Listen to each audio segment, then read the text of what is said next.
Falcon 9 is in startup. As we just heard, Falcon 9 is in startup, which means the vehicle's internal flight computers have now taken over control of the launch countdown.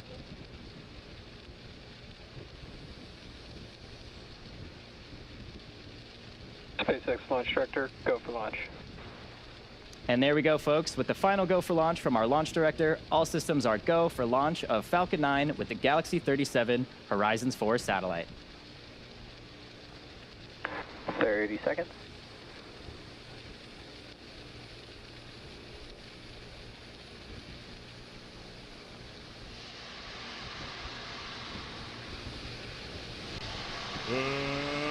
Let's get 15 seconds. T-minus 10, 9, 8, 7, 6, 5, 4, 3, 2, 1. Ignition and liftoff of Falcon 9. Go Falcon, go Galaxy 37.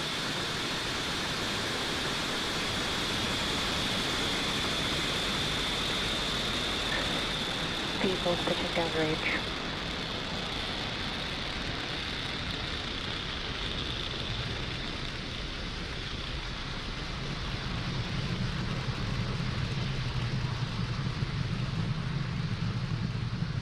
T plus 30 seconds into flight, Falcon 9 has successfully lifted off from Pad 40 at Cape Canaveral Space Force Station.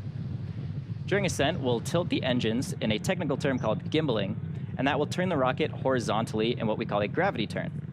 Nominal power and telemetry. Now we're still going up, but we're also heading horizontally away from the launch pad. And the rocket typically needs to go about 17,500 miles per hour horizontally in order to avoid being pulled back down to Earth and reach orbit. Falcon 9 is supersonic. Just like that cannonball I mentioned earlier in the webcast. Now coming up, we should throttle down the Merlin 1D engines in preparation for max Q, or maximum aerodynamic pressure. Max Q. And there's that call out. We did just pass through the point of max Q. And now we have 3 events coming up in quick succession, starting with MECO, Stage SEP, and SES-1. Main engine cutoff, or MECO, is the point during the flight where we shut down those 9 Merlin 1D engines on the first stage. Shortly after that, stages 1 and 2 will separate from each other, and that's so that the second stage isn't carrying unnecessary mass to orbit, and of course, the first stage booster begins its trip back down to Earth. Second engine start 1, or SES-1, will be when we ignite the Merlin vacuum engine on board the second stage. Nominal trajectory. So we're coming up on those events in around 40 seconds, so let's keep a close eye on our screen for those events.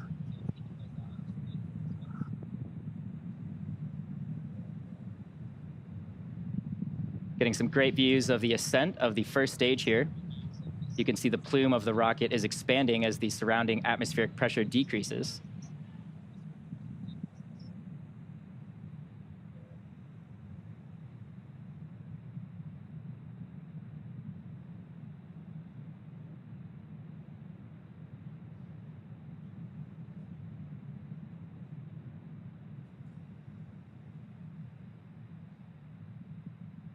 MECO.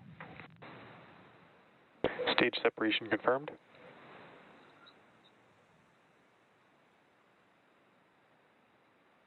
And vac ignition. There we go, folks. You just heard and saw those 3 events that happened back to back. Those were MECO, Stage SEP, and SES-1. Coming up next in around 30 seconds will be fairing separation. As a reminder, on the left side of your screen, you are seeing a live view of the first stage. And on the right side of your screen, you're seeing a live view of the MVAC engine attached to the second stage. Now keep a close eye on the telemetry in the bottom left and right corners of your screen. You can see MVAC is continuing to accelerate the payload faster and faster. And stage 1 is actually slowing down as it is no longer under power of rocket engines. Fairing separation confirmed. And there we go. There go those 2 fairing halves. We will be attempting to retrieve both of those again today once they fall back to Earth, and we'll be using our recovery vessel, Bob, for that. Coming up next are the 2 burns on the first stage, and that is to prepare us for landing on our drone ship. Just read the instructions. Acquisition signal, Bermuda. Now we're just about T plus 4 minutes into today's mission. We are currently in the first of 2 planned MVAC burns prior to satellite deployment. At around T plus 6 minutes, you should see on your screen the first Both stages. vehicles remain on a nominal trajectory. You should see the first stage's entry burn at about T plus 6 minutes. Now for the entry burn, we do relight 3 of the M1D engines, and that's starting with the center E9 engine, followed shortly after by the E1 and E5 engines. And that slows the vehicle down as it passes back into the Earth's atmosphere. Now we need to slow down the vehicle to reduce re-entry forces, and that helps us recover and reuse the first stage. So be sure to follow along with the telemetry in the bottom left and right corners of your screen. During the entry burn, Falcon 9 is decelerating by firing its Merlin engines, but we're still moving very rapidly. So this causes the vehicle to fly through Merlin's exhaust gases, also sometimes called the rocket's plume, and this deposits a layer of soot on the vehicle's surface. And that soot comes from the carbon-based fuel that Falcon 9 uses. So again, coming up on the entry burn in about a minute and 10 seconds from now. Currently getting a great view of the MVAC engine continuing its burn. We are now traveling over 12,000 kilometers per hour as we head to orbit.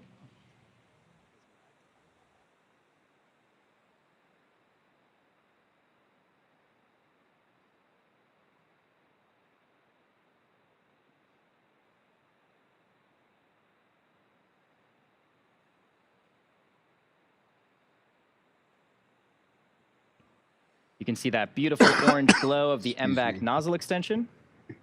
That's one of the methods that the nozzle uses to cool itself during burn.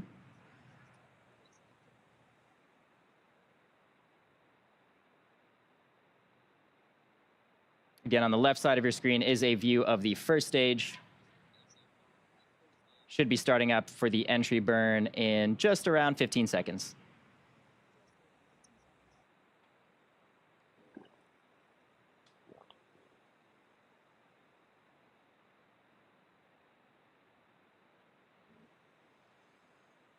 Stage 1 entry burn startup. Stage 1 FTS is saved. And there's that call out. We did just start up engines 1, 5, and 9 for the entry burn. This burn is around 20 seconds in total. You can see in the telemetry in the bottom left side of your screen that the vehicle is slowing down rapidly now. Stage 1 entry burn shutdown. And there we go. Just had confirmation of stage 1 entry burn shutdown. As a reminder, the first stage that's supporting today's mission will perform the entry burn for the 6th time. It has previously supported Crew 5, GPS-3 Space Vehicle 6, Inmarsat I6-F2, CRS-28, and a past Starlink mission. Falcon 9 is, of course, the world's first orbital-class reusable rocket, and this is important because reusability allows SpaceX to refly the most expensive parts of the rocket, and that in turn drives down the cost of space access. Next milestone coming up is the shutdown of the MVAC engine on the 2nd stage, and that'll be followed quickly by our landing burn on the 1st stage. So we do have about 30 more seconds. Terminal guidance. 30 more seconds in the first burn of MVAC. As you can see now, we are traveling over 23,000 kilometers per hour. Stage 1 transonic.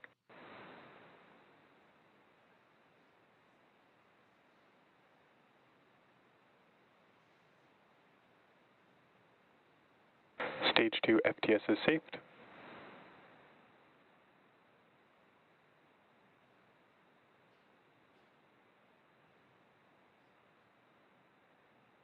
Stage 1 landing burn.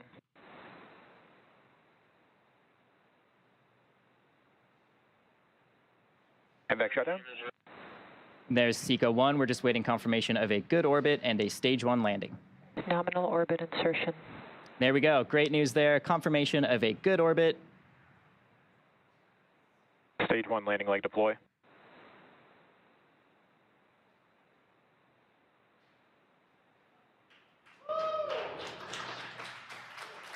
Stage 1 landing confirmed.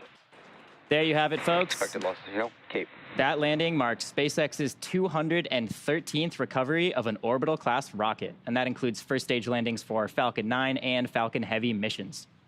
Now, the mission isn't over just yet. The second stage is now embarking on its first coast phase. After this coast phase, we will light that MVAC engine for a second time around the T plus 26-minute mark. So we'll see you back here in about 17 minutes.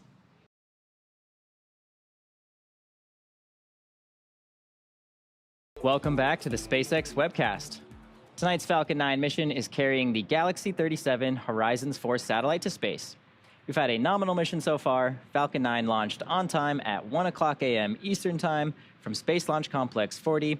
We did have a successful main engine cutoff, stage separation, first burn of the MVAC engine, and we did successfully land on our drone ship. Just read the instructions. The second burn of the MVAC engine is starting in around 20 seconds from now. This burn should last just about a minute.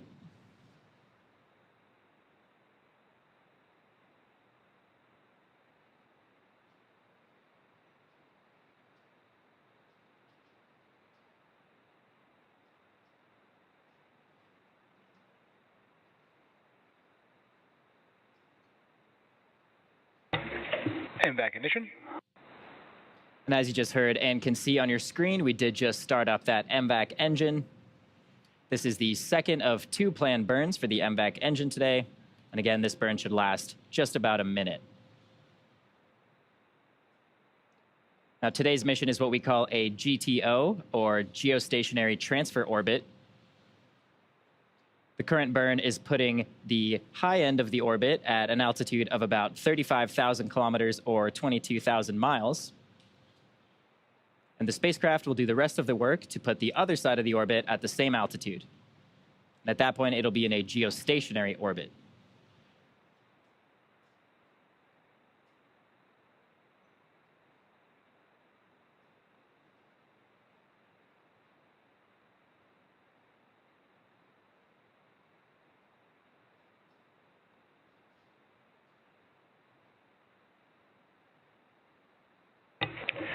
MVAC shutdown.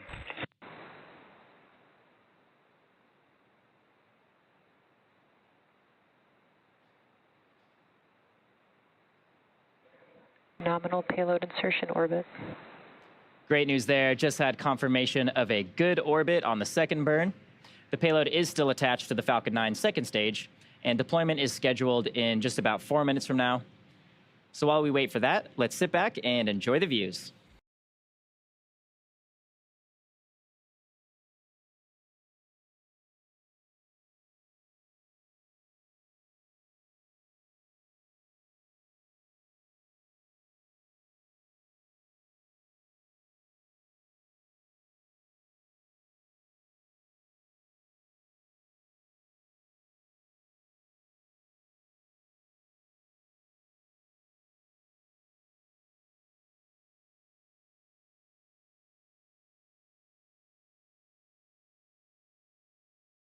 If you're just joining us, welcome to the webcast for the Intelsat Galaxy 37 mission. We've had a nominal mission so far with an on-time liftoff at 1 a.m. Eastern Time, followed by successful ascent, stage separation, and 2 second stage engine burns. Now we're coming up on the final mission milestone of the day, and that is payload deployment from our second stage. As a reminder, our customer for today's mission is Intelsat, and they're launching their Galaxy 37 Horizons 4 payload. Manufactured by Maxar, today's launch will further advance Intelsat's comprehensive Galaxy Fleet refresh plan. And expected to enter service by October of 2023, G-37H4 is a single satellite that will provide North American capacity for television media and telecommunication network customers, and continuity for mobility, network, and U.S. government customers. And it will be jointly owned by Intelsat and JSAT International, which is the U.S.-owned subsidiary of SkyPerfect JSAT Corporation. Now we're just coming up on payload deploy in around 20 seconds.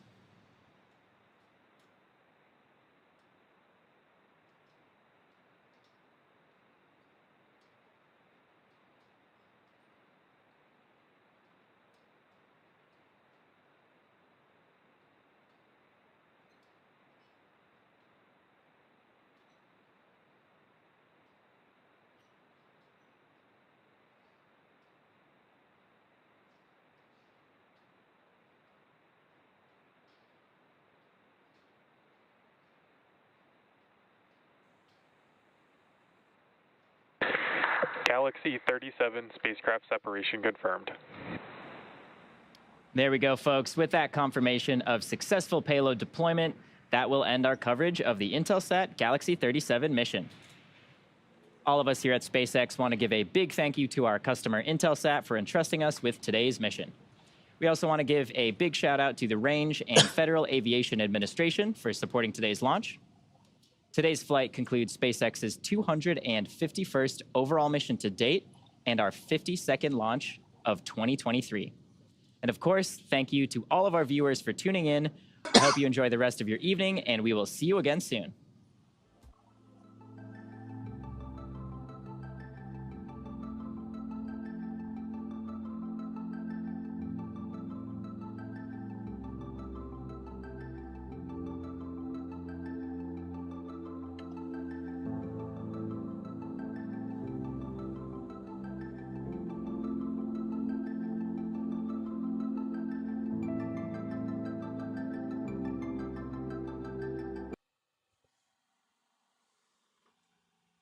And we're here live right now. That was awesome. That was very, very awesome. That was a beautiful flight last night. I happened to be looking too far south, and I should have been facing towards the east. That's why I didn't capture the rocket as it came up over the horizon. I was too focused on southeast instead of pretty much east. I'll have to figure out my computations on where the Cape is from here. I'm going to play this video I played last night. And let me bring it up right here.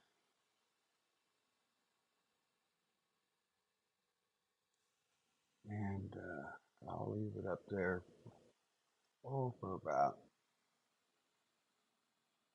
30 seconds or so. But this is Mark D. who did a full moon silhouette of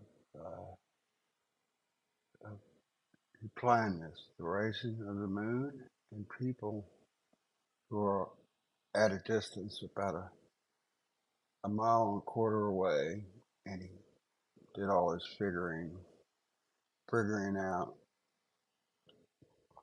how the moon would rise, and it was a challenge. So I'm just going to play this video here. It's about 3.5 minutes long.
going to stop the video here, and we're going to close out right here. And I want to thank everybody who joined in for the live stream. And I'll continue the video in a second. You all have a good night, and we'll see you hopefully tomorrow night.